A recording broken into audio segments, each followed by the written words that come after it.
اللہ الرحمن الرحیم. ناظرین ہوں شیخ وقاص اکرم شو کے ساتھ آج حاضر ہوں.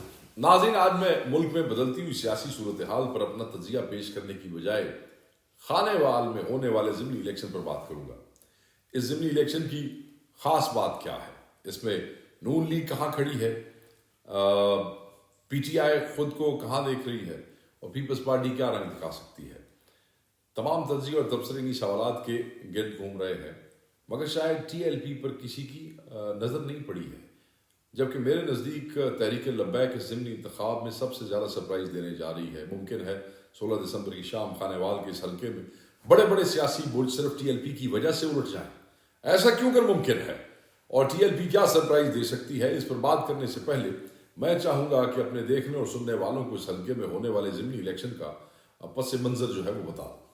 ناظرین 2018 کے عام انتخابات میں پی پی 206 خانے وال 4 کی نشست پر 14 امیدوار مد مقابل تھے. تاہم اصل مقابلہ نون لیگ کے نشاط احمد خان ڈاہا اور پی ٹی آئی کے رانا محمد سلیم کے درمیان تھا. پی ٹی آئی کے امیدوار کے نمایاں ہونے کی وجہ وہ فضا تھی جو کہہ سن کر عمران خان اور پی ٹی آئی کے حق میں بنائی گئی تھی. بہرحال جب انتخابی نتیجہ آیا تو نون لیگ کے امیدوار نشاط احمد خان 91,353 ووٹوں کے ساتھ پہلے نمبر پہ تھے, جبکہ پی ٹی آئی کے رانا محمد سلیم سخت مقابلے کے بعد 47,807 ووٹ حاصل کر چکے. پیپلز پارٹی کا امیدوار تیسرے نمبر پر رہا, جبکہ 14 امیدواروں میں تحریک لبیک پاکستان کے امیدوار محمد عامر سہیل 5,764 ووٹوں کے ساتھ چوتھے نمبر پر آئے تھے. ووٹوں کی یہ تعداد برسوں کی آزمودہ پیپلز پارٹی کے امیدوار سے محض 853 ووٹ کم تھی. دوسرے لفظوں میں کہا جائے تو پہلی مرتبہ انتخابی اکھاڑے میں اترنے والی تحریک لبیک پاکستان نے غیر معمولی کارکردگی دکھائی تھی. یوں یہ شکست اصل میں شکست فاتحانہ تھی.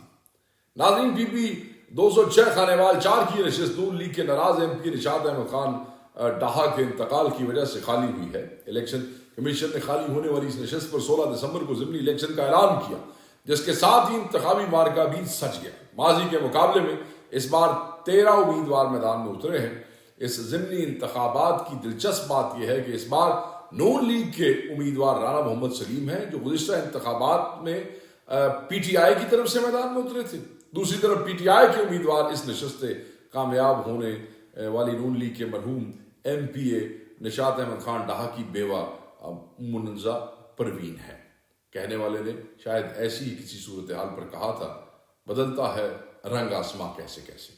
ناظرین پیپلز پارٹی نے یہاں اپنے سابق امیدوار واسق سرجیز حیدر کو دوبارہ ٹکٹ دیا ہے, جبکہ تحریک لبیک نے اس بار محمد اکمل کو نامزد کیا ہے. جیسا کہ میں نے پہلے بھی عرض کیا تھا کہ عام تجزیے اور تبصرے نون لیگ اور پی ٹی آئی کے امیدواروں کے گرد گھوم رہے ہیں.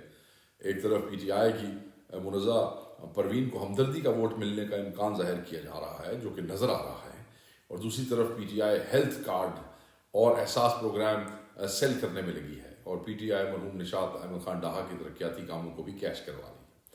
نشاط خان بہت مجے ہوئے پرانے آدمی تھے.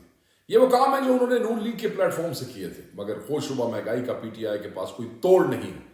عام آدمی کا مسئلہ 2 وقت کی روٹی ہے. اس بات کا سارا فائدہ پی ٹی آئی کے مخالف امیدواروں کو ہو رہا ہے. اسی طرف نون لیگ بھی بھرپور تیاری سے میدان میں اتری ہے. لاہور این اے 133 میں ووٹنگ ٹرن آؤٹ کم رہا تھا, اس لیے جیت کے باوجود نون لیگ کا تاثر خراب ہوا. لہٰذا خانے وال میں اس طرح کی کسی بھی صورتحال کا توڑ کرنے کے لیے حمزہ شہباز صاحب نے خود بہت سی چیزوں کی نگرانی کر رہے ہیں, اور وہ اپنی حکومت کے دور میں بھی ایسے ہی کرتے تھے. ضمنی الیکشن خود دیکھتے تھے. لوگوں کو زیادہ زیادہ نکالنے کے لیے وارڈز کی سطح پر ذمہ داریاں لگا دی گئی ہیں. میری رائے میں خانے وال کا یہ ضمنی الیکشن ڈسکا کے ضمنی الیکشن ہی کی طرح اہمیت اختیار کر گیا. یہی وجہ ہے کہ ہر پارٹی زیادہ سے زیادہ ووٹ لینے کے لیے کوشاں ہے. پھر پیپلز پارٹی نے لاہور کے الیکشن میں شکست کے باوجود جس طرح عام انتخابات سے کہیں زیادہ ووٹ لیے ہیں, اس نے پیپلز پارٹی کی پنجاب میں واپسی کی امید جگا دی ہے, کم از کم ان کے دلوں میں. یہی وجہ ہے کہ وہ فتح و شکست سے بالا تر ہو کے صرف اور صرف زیادہ سے زیادہ ووٹ حاصل کرنے پر توجہ مرکوز کیے ہوئے ہیں. باوجود اس کے کہ الیکشن کمیشن کے ضابطہ اخلاق کے تحت تمامی عہدیدار انتخابی مہم میں حصہ نہیں لے سکتے, ان جماعتوں کے اراکین پارلیمنٹ اپنے اپنے امیدواروں کی انتخابی مہم میں شامل ہو رہے ہیں.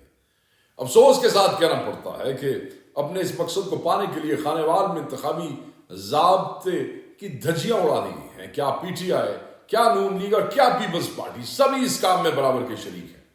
یہی وجہ ہے کہ الیکشن اتھارٹی نے ضابطہ اخلاق کے خلاف ورزی پر سابق وزیر اعظم یوسف گیلانی، پی ٹی آئی کے وزراء حامد جان حراج اور حسین جہانیہ گردیزی، مسلم لیگ نون کے اویس خان لغاری، عطاء اللہ تارڑ اور دیگر لوگوں کو شو کاز نوٹس ایشو کر دیے ہیں۔ ویسے الیکشن کمیشن کے ضابطہ اخلاق کی خلاف ورزی کی مثال بھی عمران خان نے خود ہی قائم کی ہے، جو بھی چند روز قبل الیکشن اتھارٹی کی جانب سے خط لکھے جانے کے باوجود دھڑلے سے پشاور پہنچ گئے تھے۔ ناظرین، الیکشن کمیشن آف پاکستان نے اس حلقے کے تقریباً 2,30,698 ووٹرز کے لیے 185 پولنگ اسٹیشنز قائم کیے ہیں، مگر یہ انتخابی مارکہ اتنا سادہ نہیں جتنا کہ نظر آ رہا ہے، اس لیے کہ الیکشن کمیشن آف پاکستان کی جانب سے اس حلقے میں 84 پولنگ اسٹیشن حساس اور 23 پولنگ اسٹیشن حساس ترین قرار دیا ہے، اور اس کے ساتھ ہی الیکشن کمیشن نے حلقے میں پولنگ کے دوران امن و امان برقرار رکھنے کے لیے رینجرز کی خدمات طلب کر لی ہیں۔ اللہ خیر ہی کرے ہونا جی، جو انتخابی مارکے والے روز امن و امان کی صورتحال کو یقینی بنائیں گے۔ ہو گیا امن و امان۔ اس کے علاوہ ساتھ ہی ساتھ پاکستان رینجرز کے جوانوں کو مجسٹریٹ درجہ اول کے اختیارات تفویض کیے گئے ہیں۔ کر لو بڑا بندوبست ہونا ہے۔ پھر ڈسکا کے ضمنی الیکشن کو لے کر حکومت اور الیکشن کمیشن میں جو بحث گرم ہو چکا ہے، اس کے پیش نظر الیکشن کمیشن نے الیکشن کے دن کسی بھی نوعیت کی شکایت کو نپٹانے کے حوالے سے سینٹرل اور صوبائی سطح پر الگ الگ کنٹرول رومز قائم کر دیے گئے ہیں۔ خدا کرے کہ الیکشن جو ہے وہ بہترین طریقے سے ٹرانسپیرنٹ ہو سکے۔ ناظرین، اب میں بات کروں گا تحریک لبیک پاکستان کی، جس نے پوری مہم میں دوران اپنا وقار برقرار رکھا۔ الیکشن کمیشن نے پی ٹی آئی کے وزراء کو شو کاز دیا، نون لیگ کے لوگوں کو شو کاز ملا، پیپلز پارٹی کی نمائندگی کرنے والے اور سابق وزیر اعظم اور سینٹ میں موجودہ اپوزیشن لیڈر کو شو کاز ملا۔ اگر نہیں ملا تو تحریک لبیک کو نہیں ملا، اس لیے کہ وزیر آباد کے دھرنے سے خانے وال کے انتخابی مارکے تک ٹی ایل پی نے ثابت کیا ہے کہ وہ آئین اور قانون کی پاسداری جو ہے وہ کرتے ہیں۔ تحریک لبیک کی اس جدوجہد نے جہاں ایک طرف پارٹی کی پذیرائی میں اضافہ کیا ہے، وہیں علامہ سعد رضوی کا سیاسی قد کاٹ بھی بڑھ گیا اس وجہ سے۔ خانے وال کی اس انتخابی مہم کے دوران ٹی ایل پی نے آر سی اے چوک پر جلسہ کیا۔ سچ تو یہ ہے کہ اس انتخابی مارکے کا فیصلہ اسی جلسے میں ہو گیا تھا۔ عوام کی غیر معمولی شرکت اور جوش و خروش نے یہ بتانے کے لیے یہ کافی تھا کہ 16 دسمبر کو کیا ہونے والا ہے، ان کی وجہ سے بہت کچھ ہو سکتا ہے، اور آنے والے عام الیکشن میں ٹی ایل پی کس مقام پر کھڑی ہوگی اس کا اندازہ آپ کو ہو جائے گا یہاں سے۔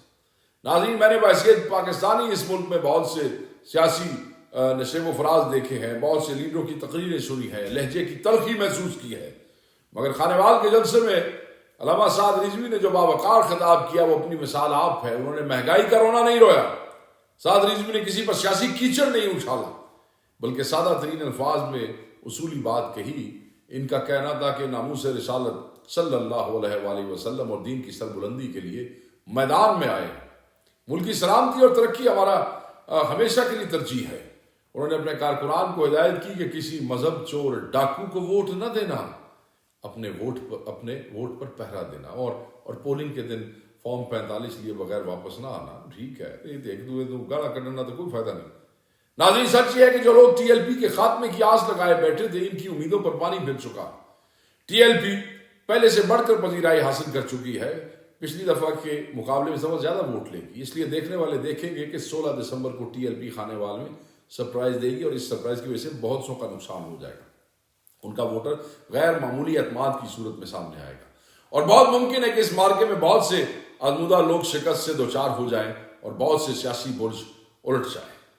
ناظرین، اسی کے ساتھ ہی اجازت دیجیے گا۔ اللہ حافظ۔